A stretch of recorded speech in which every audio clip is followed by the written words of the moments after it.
Alright everybody, welcome to more Heroes of the Storm content, and we have probably the last competitive game in the current Khaldor's patch available for you here. Just a few minutes ago, a tournament series ended with the best of 3 grand final between TeamLiquid and Roccat fighting in the last game before we are going to see that Butcher patch, which actually is already live on the North American server. And the series was pretty cool, especially because we saw very interesting compositions happening. TeamLiquid versus Roccat in a best of 3, and game number 1 was in Tomb of the Spider Queen, with TeamLiquid running the Lost Vikings here and going up against an Asmodan composition once again. So with Johanna and Asmodan, we're seeing Roccat trying to get ahead in the game. They also have a Zagara to just give you at the beginning of the match that power that you need to really withstand the early game pressure that an opponent going up against an Asmodan composition is usually going to try and execute. So guys, game number 1 coming up right now. Will the Lost Vikings prevail here, or is it going to be Asmodan? Which specialist is stronger? We're going to find out right now in the first game in the best of 3 series at the ZOTAC Cup monthly final between TeamLiquid and Roccat.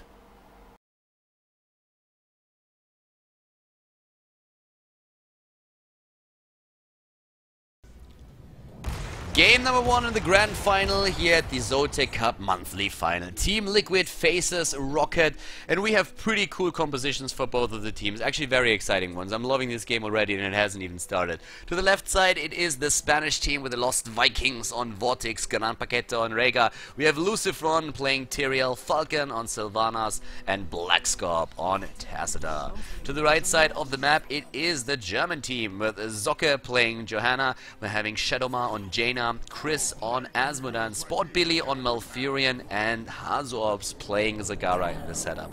A very, very cool game, and let's talk a bit about those compositions that we're currently seeing here. It's always amazing to see Vortex on his Lost Vikings, and they are one of the teams that started to play Vikings on a small map like Tomb of the Spider Queen. Of course, when we're looking at their setup, they're running 2 specialists now, with Sylvanas being one of those hybrid heroes that dishes out a lot of damage against single targets as well, but has the power to push lanes back quite easily, especially with the unstable poison as the level 7 talent being usually taken in the current meta. Up at the top lane, we're seeing for Roccat, on the other hand, what it's all about. It's about Chris, Shadowma, and Zocke, at least in the early stages. Asmodan needs his stacks. Taste for Blood is the go-to talent on level 1 for Asmodan, and you want to make sure that you get as many stacks as possible. Actually steals one of them here as well. Chris is playing the hero right now, and the preparation for this usually comes with Zocke on Johanna going for Night Takes Pawn on level 1. That alone helps you to really just prepare the wave. You can even get the first Blizzard in by Shadowma, and then it's usually just like Chris going for that. Keep in mind, what really helps to just screw with that a lot is the shield on Tyrael and also the heal on Rega. So there's a couple of things that you can really do to mess with the stacking on Asmodan, and it's extremely important that you do that as much as possible. So the pick into Tyrael was a super important one on the side of TeamLiquid to make sure that Asmodan is not going to have an easy time. And right now we have already 18 stacks here for Asmodan, so they're still doing a pretty decent job. The more stats Asmodan gets, the easier the stacking process is going to be. And later on in the game, that Orb of Annihilation is going to do a ton of damage, and that's exactly where you want to get at. You want to have your 400-500 damage on that. Even with 300 extra damage, you can already do a ton of work in those team fights. So this is going to be one of the main things that will happen in this game. TeamLiquid needs to try and take advantage of the early game. This is where we are normally seeing Asmodan at his weakest, when he does not have that damage that he can push out there. We are also going to see the Vikings trying to just soak lanes once that the Web Weavers are going to descend. So it's normally just a split between the Vikings. You move on to one lane with the Web Weavers with the rest of your team, and then try to get that Viking experience to get ahead of your opponent in EXP, and then run that advantage to leave the Asmodan team a bit behind, maybe a talent behind, that you can then use in the team fights itself. For now, level 4 is coming on the board, and this is where the strategy is going to start to come into play for TeamLiquid with the promote talent taken on Blackscorp. So it's all about the pushing power, and that is where Falcon, especially on level 7, is going to have a fun time. With the Wind is now taken on level 1. Could have gone into Barbed Shot. Personally, I like Barbed Shot on this map in particular a lot. That 200% extra damage against minions and mercenaries is quite amazing. Rega is being chased away here. And what Roccat is doing is a very normal strategy. You don't really have a fixed hero on a lane. You just rotate between the top 2 lanes with 4 to 3 heroes and try to take every single wave there to allow Asmodan to really get his stack process up. Nice kill here at the bot lane with Rega and the Vikings taking down Hazorbs. That was well done. And Sport Billy rotates over to not only take those gems, but also make sure that he gets the experience on the lane until Hazorps is back. We have in the stacking process 52 now, already at 3 minutes in the game, so very well done by Roccat. They actually did a pretty nice job with this already, so Azmodan is definitely gonna get a fair amount of damage out on this one. In terms of the talents, no big surprises here. The bound minion trade on level 4 is of course going to help to push lanes out as well. Having on the side of Tyrael more of a sustainable build. He still went into the extra damage against heroes on level 1, but it's level 4 talent that's quite important here. Taking the talent that gives him the extra healing. Actually is in this case 30% extra healing that he gets every single time. More damage by Chris. The thing is, if you actually throw one of those Globe of Annihilations, you don't even have to kill the minion with it. You have like a bit of time just afterwards, maybe like 0.5 seconds, where anybody can take down the minion and you still get it counted towards your stack count. So this is why, for example, Johanna is so great. She can prepare the wave with a quick W, go into Condemn with Night Take Spawn, and then just basically use her Punish and her Shield Glare to drop the minions after or at the same time when Azmodan hits the ball, and this is exactly what's been happening several times now.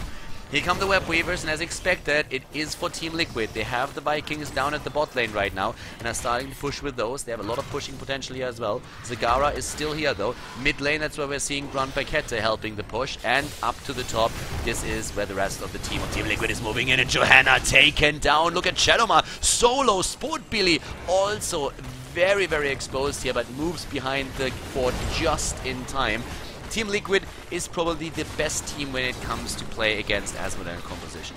I have never seen them lose against an Azmodan composition in competitive play. They've been scrimming against teams like Gamers 2 for ages, when Gamers 2 was running Azmodan in nearly every single setup that they could get their hands on, especially on maps like Dragonshire and Blackheart's Bay as well, but Tomb of the Spider Queen is currently the best Azmodan map, and TeamLiquid, they know exactly how to deal with this. They have level 9 already, a 1.5 level lead, and especially the unstable poison talent on Sylvanas that Falcon is using here to push lanes back is helping them so much. We have in this case also now a mule taken on Malfurion, and that is very common when you play with Azmodan, because you want to make sure that you can just delay your opponent for as long as possible. You know that you're going to lose forts. You know that you are normally going to lose that early game. That is not really something that you are too worried about. You just try and make sure that you just slow down that attack as long as you can and not lose keeps. That's the most important part, that you do not lose any keeps to your opponent, so that you have still a solid position when Azmodan gets strong enough that he can actually capitalize on the stacks on his queue. So this is exactly what they're going to try and do here. We have also now Infernal Globe taken as the level 7 talent, the important one. Also now nearly level 10 for TeamLiquid, and they are rotating again. They're trying to turn in again, and it's going to be another Web Weaver set for them with a Longbow, Ancestral Healing, Judgment, which is going to be crucial for the comp that they're playing. And whoa, they are going for a super early boss. They have Arcan and they have also the Wailing Arrow, so in this case, I mean, what exactly can Roccat do about this? Nothing. They can try and move up to the top. The best that they can hope for is, I feel, TeamLiquid moving back. They know what's happening. Oh, nice stun against 2 heroes. That shouldn't have happened, but they can't really fight for it, and they know that too. The Web Weavers, they start to move in. The boss is taken at the same time, and TeamLiquid now in a crazy good position to do damage to those structures. We had the Vikings soaking the mid lane and also the bot lane, so doing a very nice job at that. Bruiser Camp was taken by Roccat. Just push this back for now, but the top lane, this is where most of the action is currently happening.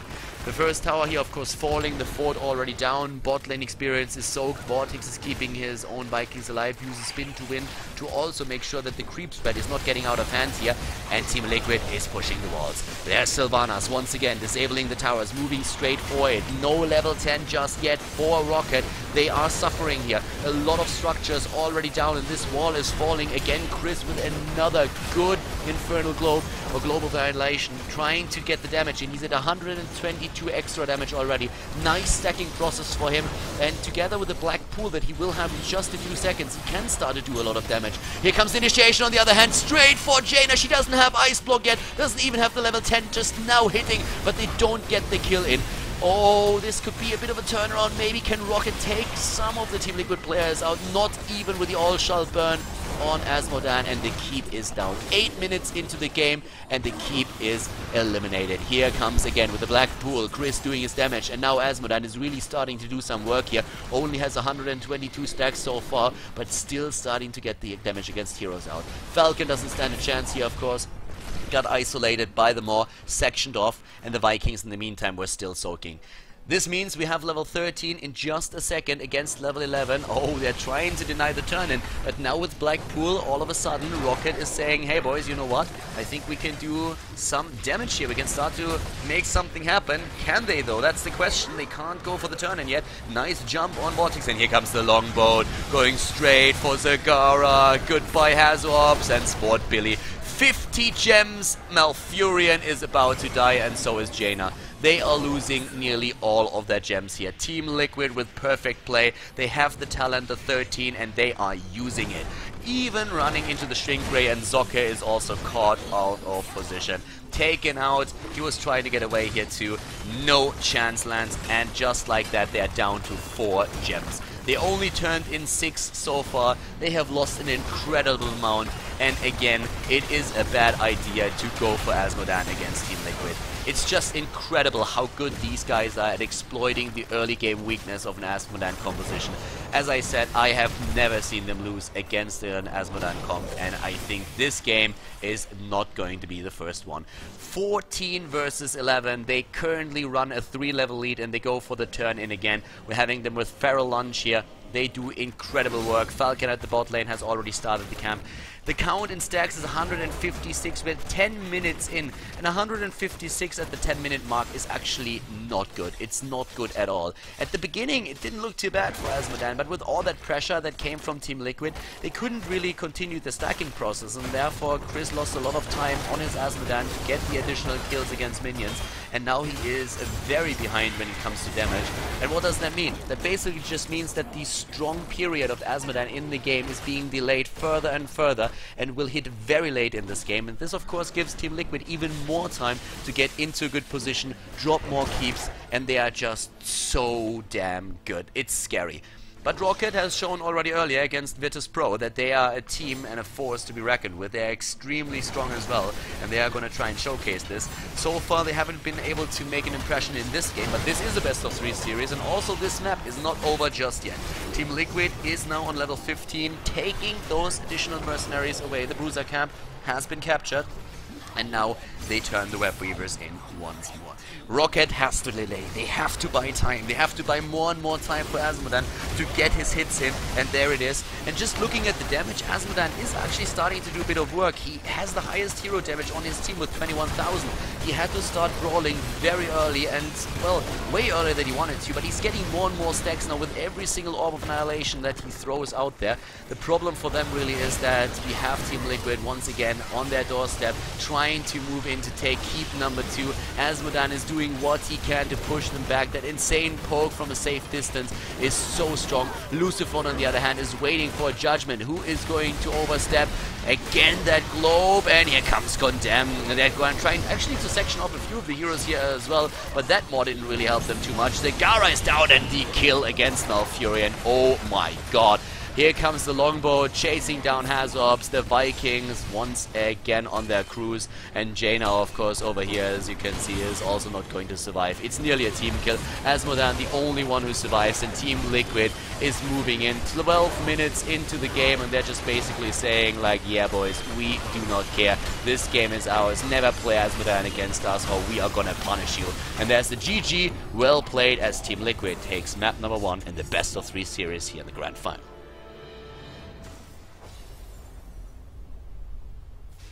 Oh, TeamLiquid making it look easy on Tomb of the Spider Queen. These guys are just so damn good against Azmodan compositions. And Roccat is by no means a pushover team. These guys took down Virtus.pro just in the round before, in the semi-final, with a 2-0.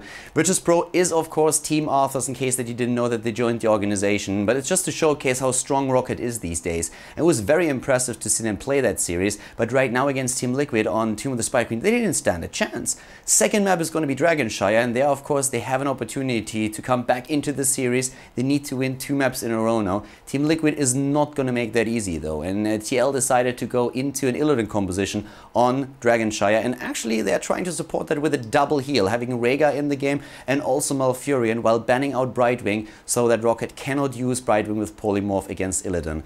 And then we saw a very interesting twist there. Roccat was thinking about, well, what can we do against this?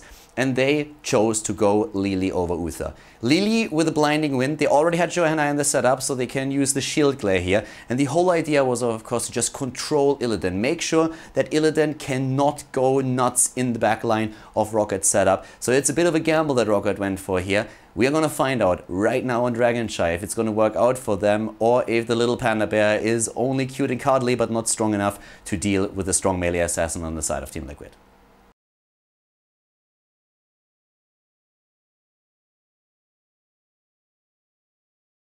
Game on! Game number 2. We have Dragonshy the map, and it is the final, the grand final actually of the ZOTAC Cup monthly final. Quite a bit of money on the line, 600 euros in total every month here at the ZOTAC Cup monthly. And well, to the left side on Dragonshy we have the Spanish team, TeamLiquid, in the 1-0 lead in this best of 3 series with Vortex on Malfurion, Gran Paquete on Rhaegar. So it's a double healer comp that they're playing, with Lucifron playing Nubarak, Sylvanas, Falcon, or the other way around, and Illidan, of course, the focus of their composition here, played by Blackscorp. Interesting when we are looking at the setup that we're seeing for the opponent's team. Roccat with Zocca on Johanna, Shadowmare on Vala, Chris on Zeratul, and Sport Billy on Lili. Hazobs is playing Jaina, and of course most people are going to be quite excited about that Lili pick, and it's actually easily explained. We had Brightwing Band, we had a pick on Malfurion and Rhaegar, and then there was Uther and Lili as healers still available to Team Roccat, and they just said, well, the entire focus of TeamLiquid is Illidan. This is like the main focus of their composition. They want to make sure that with a double healer, Illidan is being kept alive, that he has that lightning shield that is being used by Gran Paquete. What can we do about that? And they have, of course, already Johanna with Shield Glare, can make sure that Illidan at least misses a few of his attacks. And if you have also Blinding Wind on Lili, then you can make sure that that happens even more. So it's all about the control against Illidan that they are going to use here, and this is why this is going to be a fun match. It's going to be the question, Lili or Illidan, who is stronger, Lili or Ili? Right now we're having the rotation from the mid into the bot lane, and one of the heroes actually started to split off up to the top. It's Zeratul, who went for Seasoned Marksman on level 1 here, and tries to go straight for Gran Paquete. Needs to be a bit careful here. Also, it's a Q build on Shadowmare's Vala, trying to go into the attacks here on this map in particular, actually very, very strong, since you oftentimes end up in 1 versus 1 situations on the shrines. Knight takes pawn on level 1 still for Johanna. And in case of Lili, we are seeing Conjurer's Pursuit taken on the first level. Up over here, Chris playing his Zeratul, and well, he is actually in a bit of trouble. He needs to be careful. Blackscorp as well. Both of them are very low, but Chris has the blink. Blackscorp does not, and therefore Chris surviving this fight, and Gran Paquete has now the soak experience, whereas Roccat is moving into the mid lane. We have the attempt to get the Dragonite. There comes the stun out. Bot lane is currently not taken. There is still Lili trying to survive for long enough, and yes, she dies in the end, but it was enough time to allow Chris to take the Dragonite. A great opening into the game for Team Roccat.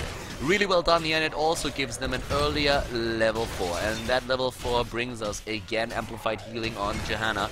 We're seeing a kill against Malfurion, actually, apparently to the bot lane now here as well. So, well done with that. Falcon, the only survivor here on his Sylvanas. It is the Q build with not only Siphoning Arrow, but Puncturing Arrow. Both of the talents taken, and Lili is starting to go into the Mending Serpent with the extra heal. So you want to get the extra heal out here, but especially in the fights, the Blinding Winds are going to be important against Illidan. Look at that level lead that we're seeing now suddenly for Team Roccat.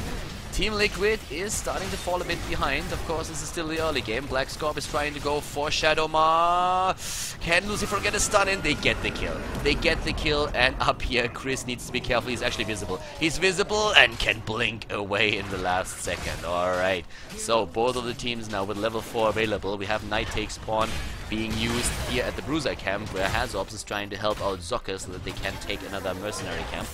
Down to the bot lane, Falcon putting some pressures on the towers. Lili in the early game is quite strong, by the way, with that Serpent, and therefore you need to be really careful. You can't just simply go into a 1 versus 1 against Lili.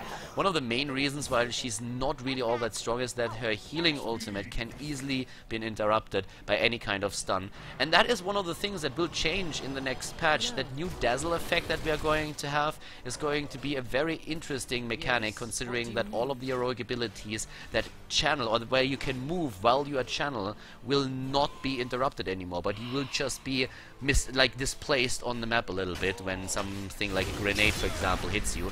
It's a really interesting mechanic. It's a little bit more complicated than that, of course, but I'm really curious to see how this is going to affect the heroes that we're having in the game.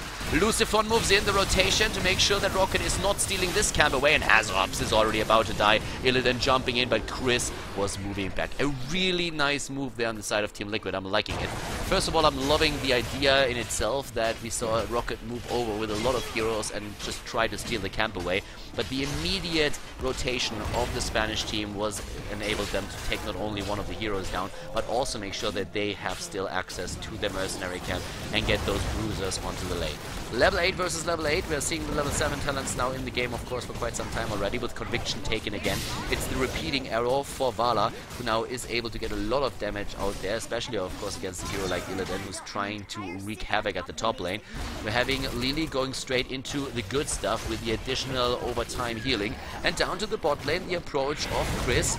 Falcon jumping with the Haunting Wave behind the gate to save himself here, but the bot line is of course going to end up in the hands of the red team, whereas up to the top lane the towers are already taken out. So right now, Illidan is just pursuing his build again with the first 8 on level 7. We're not seeing too many adjustments here with the builds in general. Both of the teams are trying to soak the lanes, trying to get the mercenary camps, and of course fighting for the shrines. Chris in the mid lane is starting to move up to the top. Oh, well, we have a kill against Vala, going deep. Real man go deep, and Black Scorp and Grand Paquette, they're doing exactly that. And we have another kill against Jaina at the bot lane, where we had a rotation from Lucifron. Falcon, Vortex and Lucifron taking one of the heroes out and starting to put more pressure onto Team Roccat. And Roccat is going to lack that heroic ability in a second. It looks like we're going to see the Dragon Knight for Lucifron. Yes, he gets it. Gets the Dragon Knight, and at the bot lane, everybody still survives. 5 kills against 3 now. The Spaniards doing well here. Tranquility, Ancestral Healing. So much healing power from those 2 heroes alone. Locust Swarm for survivability and damage on a Nubarak. Wailing Arrow, and of course the Metamorphosis. Zeratul taken out. Illidan falling as well. The 2 melee assassins dying and withering away. Shadowmar, the only survivor of that battle. The bot lane is the one where Roccat is being pressured right now though. We have the heroic abilities in the game now as well. Blessed Shield, Strafe. Of course it's the Jug of 1,000 Cups, Void Prism, and the Water Elemental that we're seeing for them. Lucifron is moving up to the top. He wants to finish the fort off, and he's going straight for that. Goes straight for that right away and starts to take it out. Yep, there we go. So the last few hits, that's all that he needed. And now he can move away. It's of course an Uberak, so he can just escape quite easily. Even with the Singularity Spike hitting him, I don't think this is going to be a problem for him. And indeed, it's not. Level 11 versus nearly level 12. It's a lead for TeamLiquid right now. They are 6 kills versus 4, so a bit ahead. But still, this game is far from being over. This is where the heroic abilities will first come into play in the next few fights. Looks like Falcon and Illidan are trying to get the mercenary camp at the bot lane. Is Roccat going to pick up on that? It doesn't really look like they will. They're trying to take the Siege Giant camp away, and they should be able to make that happen. They have the burst damage to get it fast enough, even with the vision granted by Rega. Thanks to his far side, there's not going to be a problem about that. Oh, here comes the silence. Look at the 3-month silence. Really well done, and here comes the heal. But a great Void Prism in the backline is isolating the healers now from the rest of the team. But the Ancestral Healing hits Lucifron, and they're jumping straight into takedown Lily. The little cute panda bear is dead, and Jaina dying as well, and Black Scorp is going full ham, taking down everybody in his way. This is nearly a full team kill. It is a full team kill, as Zeratul is not even able to get away, doesn't have the blink anymore, and therefore he has no chance whatsoever. Level 13 is on the board for TeamLiquid. They destroy their fort and they move towards the gate now, trying to drop a keep maybe even. I don't think they're going to be able to make that happen just yet, but they can at least take down the wall. Here's the Enduring Growth, not even bothering with an ice block. It is Feral Lunge, and we're having a Spell Shield on a Nubarak, which will make him even more tanky. And they indeed go for the keep. They have Sylvana, so why not? They put a bit of damage in. Moving back now as the rest of Team Roccat is once again back to business. Blind on the side of Malfurion. He heals himself for now, but we have the team moving away. Very disciplined, making sure that they don't overstep it. And we have them going straight for another couple of camps here. They should be able to fight this fight if they wanted to, but it looks like a Nubarak is getting a little bit low on mana, and the same is also true for Falcon. So they just start to rotate away here, at least for now. The kill count is 11-4, and we're seeing shrines appear on the map again, and that of course means that both of the teams are going to angle for the possession of those again to get another Dragonite, and maybe they are going to be able to make that work now too. Grand Paquette and Falcon, they are both moving down to the bot lane to deep push, of course, and also to take it here. Up at the top, Lucifer, can he get away? Not with the water elemental being spawned as well. They really wanted to burst him down, and they get that kill. Roccat not giving up, and why should they? Level 13 for them. They have now even more control in the fights against Illidan. That Shrink Ray is so important for Lili. Illidan control is all that counts during those fights. But of course, Nuborak is also dishing out a fair amount of damage as well. That's something that we shouldn't forget here. Black Scob at the top takes another shrine. Of course, the rotation down to the bot lane with the melee assassin on the side of Roccat claims another one for them. And there comes the silence. They're moving in. Zeratul is not with the team. Neither is Anubarak, though. A lot of heroics already used here, especially on the side of Roccat. They have to wait for their countdowns again. We're currently looking at 28 seconds on Stray, 57 on the healing ult on Lili. This is going to be a really interesting late game between the two of them, because right now this is a bit insane. We're currently seeing up to the top lane Grand Paquette in position. Yeah, trying to get another Dragonite, and there it is. They're able to steal this away pretty easily, actually, at that. The rotation on the side of Roccat was a little bit slow to react to that. I don't think that they realized in what kind of position the heroes were in. I mean, that was a bit weird that they get it this easily. I guess they didn't want to fight with their heroic abilities being in cooldown. Chris is there, waiting for an opportunity to drop the Void Prism. He isolates Grand Paquette. Black Scott moves in. We have Vortex with Malfurion on the Dragon in this case, and Sport Billy is dead. Once again, the Panda hate is real. Taking down Lili, taking down the trash, and they take out Vala out as well. This is going to be the first keep in the game, and oh my god, is Team Liquid snowballing this right now. The idea was a good one. I really like the approach of Roccat to control this particular match, but the control against Illidan is just non-existent right now. Lili is dying in the early game or in the early stages of the fight every single time, and they just don't get enough damage in to drop the melee assassin. Once again, the silence, this time against Jaina. They're just simply going for the core, and they're trying to end the game here. It looks like they can pull it off, even with two heroes already dead. This is game, ladies and gentlemen. Team Liquid in 11 minutes takes the second game against Roccat and wins the ZOTAC Cup monthly final with a 2-0 against their opponents. Congratulations. Team Liquid, they take it with a 2-0 against Roccat. They dominate the game, especially in the later stages against their opponents. They're very well played by the Spanish team. And Team Roccat, unfortunately for them, not able to make this work. At the beginning, it didn't actually look too bad for them. They had a couple of very good fights and moves there on the map, but then later on, you could really see that Lili just dying too early, had big problems just providing something to counter out Illidan in this setup. And of course, once Illidan really gets his momentum going, there is no stopping him unless you have a CC chain that you can throw at him, and that was not the case here. Very well played by Team Liquid, so once again they win a final, they take the ZOTAC Cup monthly final, the entire tournament, they take first place, and congratulations to them for that. We're going to head into the new patch now starting tomorrow, and I'm probably going to have some amazing content for you, since we are going to run a live tournament tomorrow, and once that is done, I am going to make sure to upload the videos here on YouTube so that you guys have some content and see how the pro teams adapt to the new patch, and it's going to be pretty awesome. If you enjoyed the video here today, make sure that you give it a thumbs up on YouTube, subscribe to KhaldorTV if you want to see more Heroes of the Storm, and boys, thank you very much for tuning into that, girls as well by the way, and I'm going to see you soon with more Heroes of the Storm on KhaldorTV. Have a good one, bye bye.